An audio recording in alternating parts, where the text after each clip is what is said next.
Hello and welcome. This is Lisa Jones, and you are listening to the Exploring Death podcast.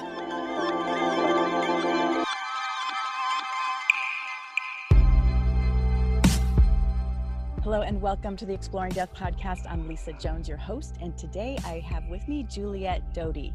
Juliet has experienced something that not many others do on this earth plane, an astral phenomenon, walk through the Bardo Realms. Consequently, Juliet has launched into a 10-year deep dive into the mysteries of the collective story, our story, in a mystery school during the 90s and the early 2000s.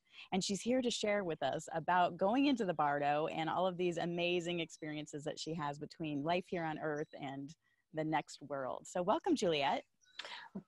Thank you. Lovely to see you this morning, Lisa. Yes, yes. So tell us what happened. How did you open this realm? I mean, what? Well, I'll make it a quick story. However, it may take me a while to get through it quick. But my mother introduced me to my teacher, my spiritual teacher, way back in the very early 90s. And each time I left from Maui, Hawaii to fly back to Sydney, Australia, where I'm from, obviously, and I would then visit my teacher. And so the first time, I'd had a few introductions. Second, third time, I stayed at my sister's. So this is where I had this experience. I had a meeting with her the next morning, late morning, down in Avalon. And her name was Medina. And so I put my head on the pillow the night before at my sister's home in Balmoral, Sydney. And from the moment I put my head down, I went into this intense, non-stop movie that I could not escape from. Eyes open, eyes shut. It didn't matter what I did. And at the beginning, and I don't share any of this to frighten anyone, but because I know when people pass over, initially they go to the light. Their loved ones greet them, and so forth. But at some point, there is a walkthrough of these Bardo realms, which is our collective history. So for me, and the jury's out how many lifetimes we've had, 100, 1,000, 10,000, 20,000.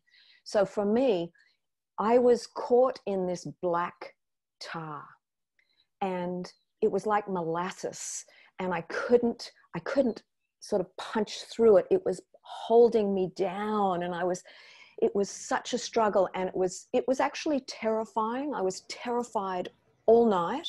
I was in sheer horror and terror, and all I could do was hang on to the flame in my heart, and that's what I did all night.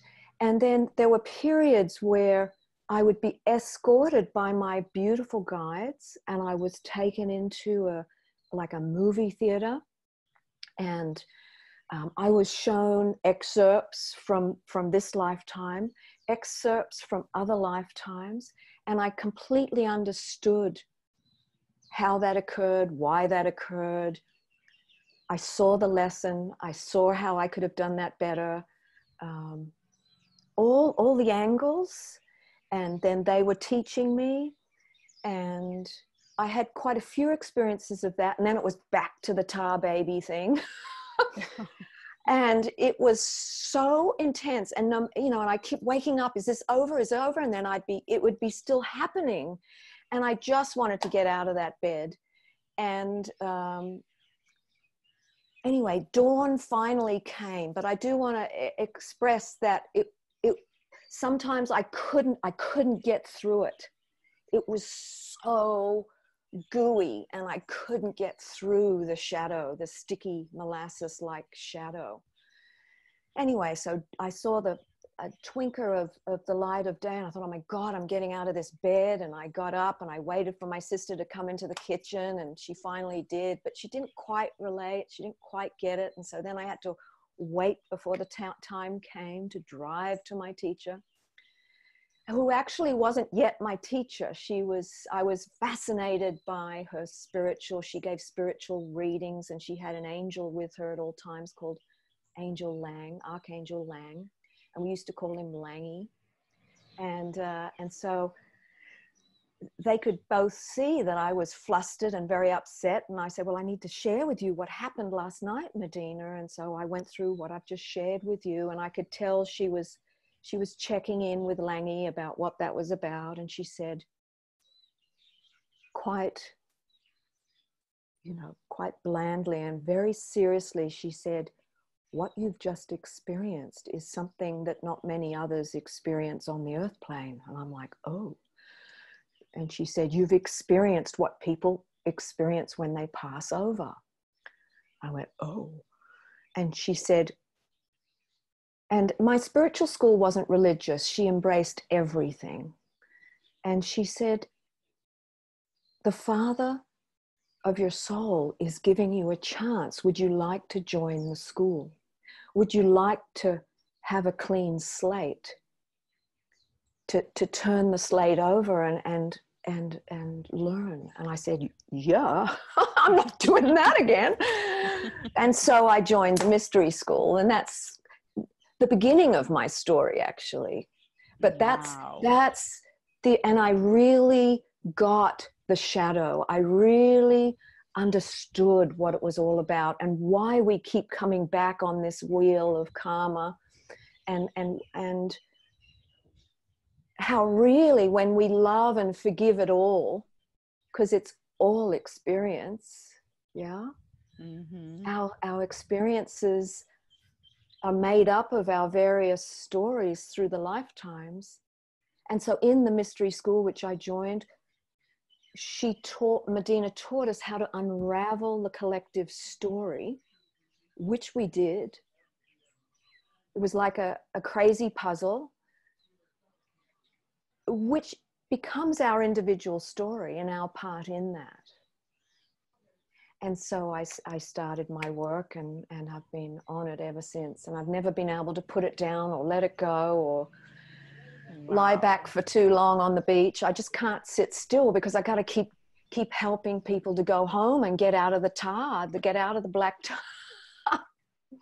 I can relate. I feel like that's what happened to me after I had my out-of-body experience and went to the other side. And, I just feel this constant just pulling of my being of like, keep going, help more people, shine light on death. I mean, I just keep getting that over and over. And that's why I'm doing this podcast and talking to people about death. And I just love hearing, your story's amazing. I've never heard one. It's very different. Like that, very different. And I'm just curious. So when you were going through and seeing the kind of the movie of your life, could you remembered it when you came back? A lot of times people, it seems they don't remember like the wisdom that they were given on the other side. But you were able to bring that back.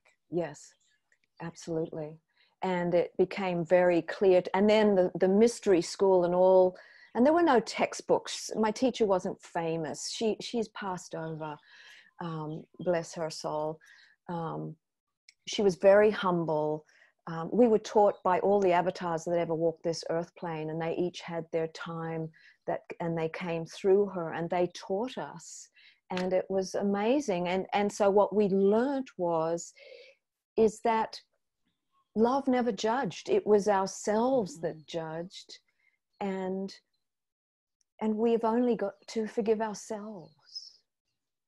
And so each trapped emotion, which is, I call it our unfinished business or the baggage department, if there's a self-judgment there from a past life, and I always point to the left or the right, whatever it is, and it's just our own judgments of how we've held ourselves, whether it's a true occurrence or whether it's just a perception of how we thought things played out. And perhaps we thought it was all our fault. Maybe it wasn't, maybe we got framed. Who knows? That's right. I just recently, I think it was Matt Kahn was talking about if you're judging anyone else, it's really you just not loving a part of yourself. Yeah. And that struck home so much for me because after my dad died, I grieved, but I had some unfinished business and I was kind of angry and judgmental of how he you know, finished off his life and our relationship and everything. And so it was literally just a few weeks ago that when I heard that about, you know, wow, I'm judging my dad, so there's some part of me I'm not loving.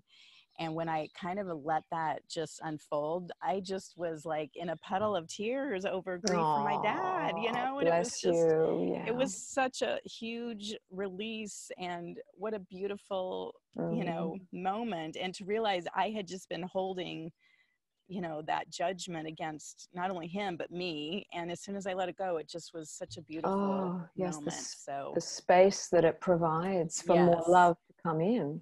That's right. So I love that you just said that, because it reminded me, and I think it's so good, you know, as anyone listening right now, if you are judging somebody, just look at, you know, instead of judging them for a moment, just look at yourself and say, where can I love myself more deeply? Because there's something in me that's, you know, I'm not loving, and just see if that helps dissolve and resolve some of the issues. So. Indeed. And I always share with my clients, if you have emotional triggers, they're actually clues to what's left unfinished within you. Because if you get triggered by, I don't know, the Catholic Church going off on their power trips, however, bless his heart, the Pope, he's a beautiful one. So not so many triggers, but those triggers are wonderful clues to open the door to the treasure within. That's right. I know. I've been doing a lot of work and realizing that anytime I'm triggered and, you know, it's a sudden, like, I can't believe they said that, or, you know, I'm upset about that. It's like, oh, wait, okay, this is a great moment to just go in and figure out, what does that remind me of that happened earlier in my life? And then, you know, allow that, like you said, stuck energy to unravel and to be able to shake it out. So beautiful. Wow. So do you have any story, like, specifically that either you experienced or, you know? Absolutely. I've worked with thousands of clients, and I remember one that's always stuck out from quite a long time ago, I think in the early 2000s even. And I was working on clearing her shadows, and I could feel that she had a little monkey entity in her heart. Wow. And I thought, okay, isn't that a cute little monkey? Let's clear that. And in the middle of clearing it, and certainly my clearings and how I work has completely changed since then. But in the middle of clearing this cute little monkey kind of reared up and turned into this enormous gorilla, and was trying to be so frightening at me to make me, you know, back off and move away and be frightened of it. But I had to hold my power to, you know, be tough love to clear it off. Wow. And I've never forgotten that. That must have been quite startling to, well, again, I couldn't be startled. I couldn't waver. And that's what, when you do the work, you come to realize that you're afraid of nothing, because it's all love. The dark is love. It's just unconscious. It hasn't come to the light to be cleared. I love that. Yeah. And so that's what we're seeing today in the world, all the shadows being flushed to the surface to be cleared. And it's the illusion, it's the lie. So what is the truth? Right. And it's I love coming out of the mind and dropping into the heart in this daily life that we're leading now. That's right. That's right. I know. I love what you just said. Dark is love unconscious. And, yes. And it's so true, as you said, you know, what's happening in the world right now. It's just, and kind of, instead of being like all mad and angry, you know, like, look at it like, wow, what a blessing that we're going to get to clear all this out and to, you know, just pour more light on it. I always say, in any situation, just more love, you know. Yes. You just need more love. And yet we're in a time now where we can't spiritually bypass. We can't deny those shadows that are indeed wanting to come out, to be free, to become conscious. Right. And so how, because I know people use the word spiritual bypass. Tell us more about that. I think that's a really fascinating subject. Well, some people just want to deal with love and the light and to stay there. But in order to evolve and decondition and move through our unconscious bits and pieces, which is really through the emotional body, we need to look at what we've suppressed and buried.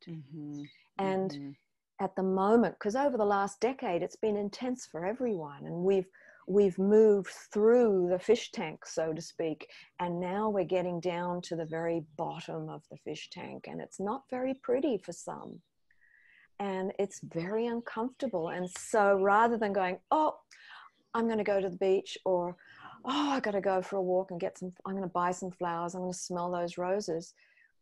It's lovely to do that, but it's also important to acknowledge what's there, to breathe through it, to face it, and then to realize that, okay, thank you so much for being there, but I'm choosing to move on, and I forgive you, I forgive you, I love you, I love you, I'm sorry, the ho'oponopono from the islands here.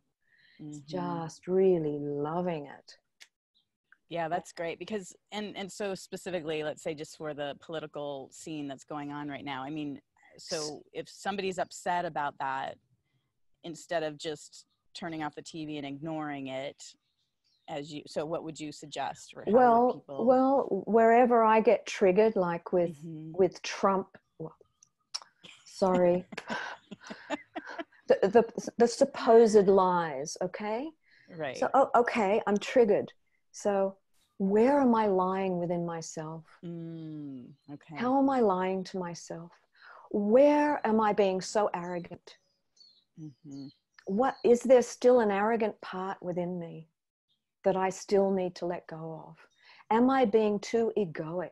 Can I let go of a certain aspect of my personality now? What mask am I still wearing? What am I afraid of? Yeah. Why do I feel like I got to keep presenting these masks? So it's just taking whatever the trigger is and trying it on. And is that in me? And your heart will tell you. Yeah, because sometimes it feels like, people always say, oh, somebody's mirroring you. Sometimes it doesn't feel like it's in me. So what is that about? Well, then we become used as a tester to shine light, to shine the light for us, even though it may be a chaotic moment or a stressful moment, to remain in our loving, neutral center, to breathe. Maybe we say something, or maybe guidance is say nothing. Sometimes saying absolutely nothing is the most powerful thing to say, or do, or be. So if you're in that center, you know what is the right action that's in alignment with divine will. Right. Yeah, I like that, because sometimes things do come up, and then I'm always thinking, well, now where's that? I really don't feel that in me, and so I like that it's really just a moment to be the light and to allow that person to move through whatever their trigger is, and you just be the. Yeah, because if you're in your light and you're remaining neutral, and you're not getting hooked into whatever they're playing, then their stuff falls back onto them, and they feel the lesson that they're meant to learn. But if we take it on with the hook and get hooked in, then they can't feel the lesson as much. Right. The power games happening. Right. Oh my gosh, I love that. There's a feng shui cure that I use. It's a Chinese energy, and a lot of times, like if there's a crying baby at a restaurant, or even if there's like a barking dog and it's kind of like annoying, but it's not, I'm not taking it personally, but it is. I'd like them to stop. So I imagine a mirror with the backside of the mirror, to me, in the mirror, going toward whatever it is that's being annoying in the moment. And I'm telling you, Juliet, this works like magic, because within minutes the family decides to get up and take the baby out, or the dog stops barking, or that's a good one. That's a very good one. Yeah, and I love the idea. And it's kind of like what you were just saying. It's almost like you're the mirror reflecting back to them, so they can get the full lesson. And it feels like that too when, you know, there's any kind of just annoyance. It's like, oh yeah, just, it's fine if you want to bark, it's fine if you want to cry, but I'm just going to let it come back and, you know, filter toward Yeah. you rather than, you know, Yeah. into my ears. And dropping into the heart and just radiating love. Yes. Yes, exactly. Simultaneously. Yeah. Right. Oh my goodness. Wonderful. Well, yeah. And do you have like another story or two? I know people love to hear stories of Well, transformation. I know when my father passed over, it was Mm. very quick, and it was much quicker than expected. And all of a sudden, I was needing to book a flight and get on a plane, and I stayed up the whole night before. And it's back in 2006 now, but it still feels like yesterday. And I was up all night doing clearings on him so that his passage would be easier for him. Yeah. Mm-hmm. And I felt so much better about that. I was just like 10 to the dozen doing all these clearings as fast as I could all night long. And then when I flew down and caught the train and got to the hospital, he'd already passed. But I know that made it helpful for him. And certainly with and it's not always the Bardo realm necessarily that a soul has to pass through. So for me, that was how they got my attention. Yeah, because we're all so uniquely different. We all unravel through the same general bits and pieces, but it's a unique way that we've come to now. Does that make sense? Mm-hmm. And so yes. Each soul's story is so different. It's amazing. And yet what one soul may need may be tough love, and another soul may need a cataclysmic shock. Another soul may need such a gentle touch and a few words from Mother Mary, or, you know, the Father comes in and just fills the client with so much love, they just turn into a tender mush ball, and then they open to the next level.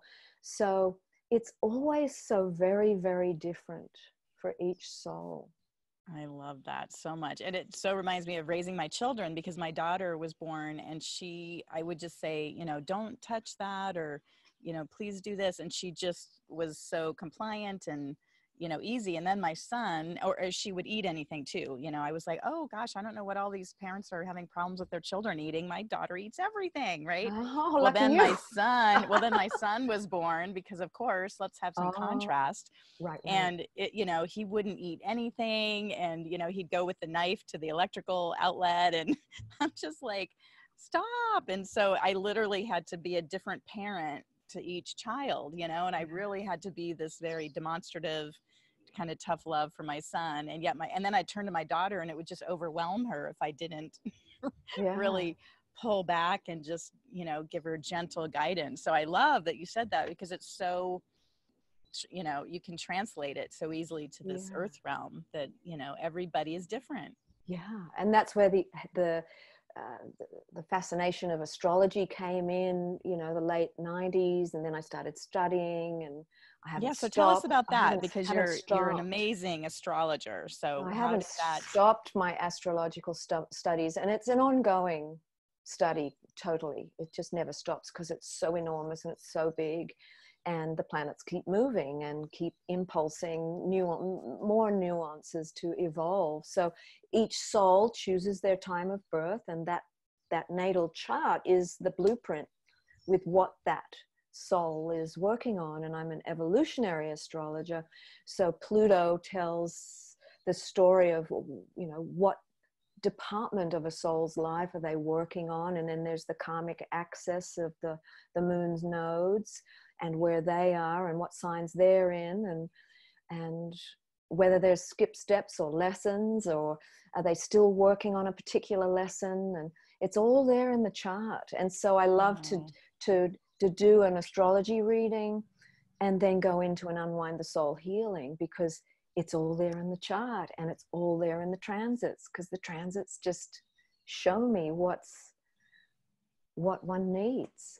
Wow, that's amazing. And to me, it sounds like all Greek, because it doesn't, I mean, people have told me what my rising is, and it just doesn't stick in my head. Right. So I think, again, it's so interesting that people just have different, and I love it. Yeah.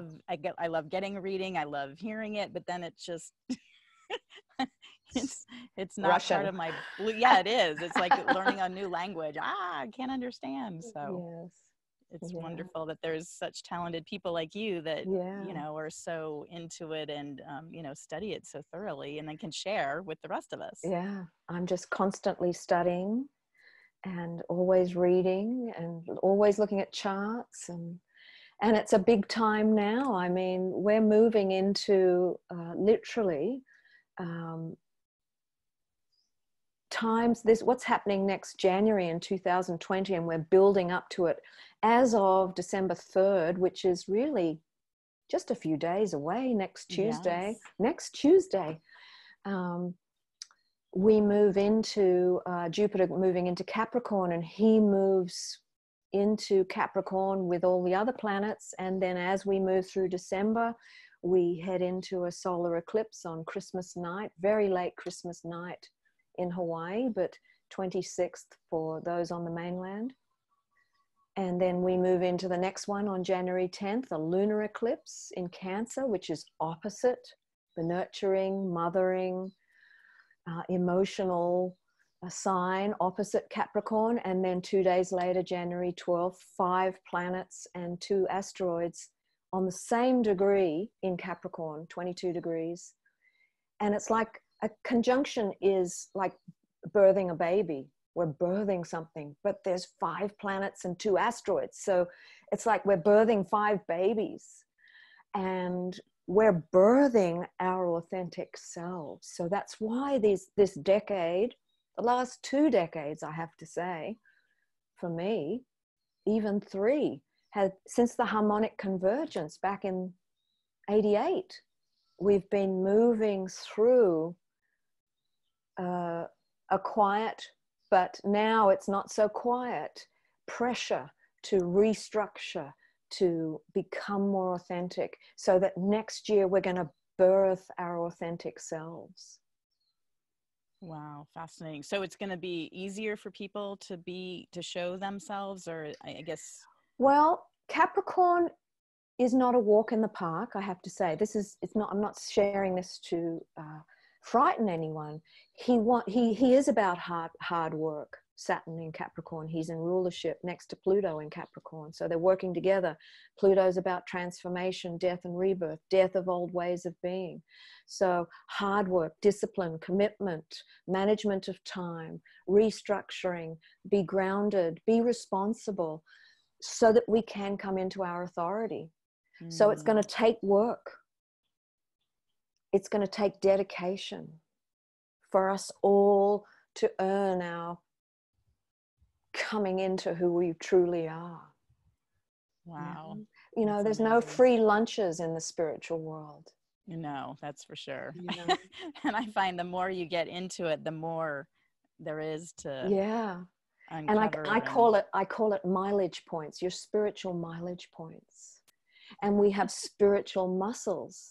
So it's important to exercise, just like when people go to the gym, it's important to exercise the spiritual muscles so that we can hold the mental focus and manage the mind, so that, because focus is another Capricornian word. Wow, that's great. I'm thinking, how about if I pull a few cards about this this coming time for us? Yeah, I'd like to see what Spirit has to say about all this hard work coming our way. Like you said, not to frighten us, but it's gonna be interesting. Oh, this is great. All right, so the first card, which is the blockage card, is compassion.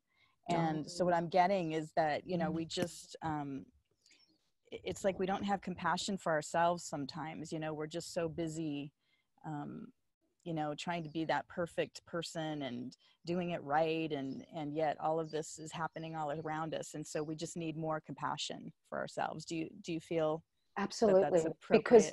because these times, even though I have spelled out hard work and all of those words, actually we're meant to be letting go of all the D's and the E's and the F's, and letting go so that we have more time to have compassion for ourselves, so that we nurture and nourish ourselves, so that our magnificence can shine.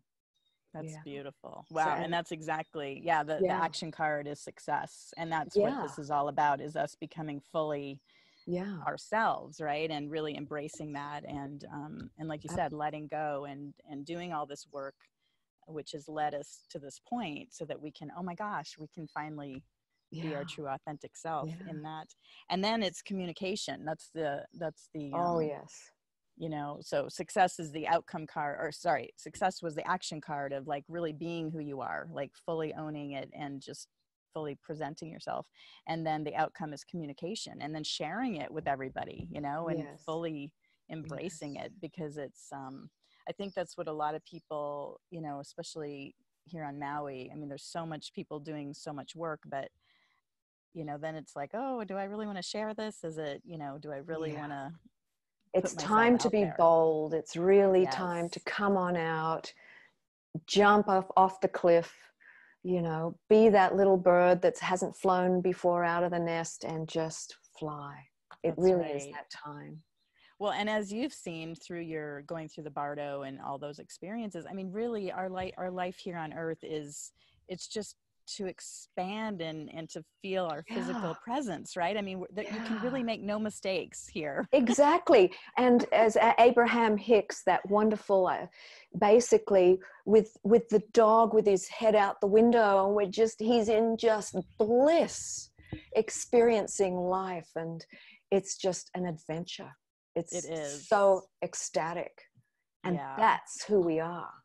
That's right. I love that, because, and I think that's what I try to express with people. And, you know, it's like, just go for it. Like, you know, the only regrets that you have are not doing the things that you really want to do. So, because people always are like, oh, you know, you're so brave, or you had so much courage to move to Hawaii. And I'm like, what do you mean? I couldn't not move to Hawaii. It's been calling me for ever, and it's been amazing. So I just encourage people to really listen to what their soul is calling them to do, and move forward with it.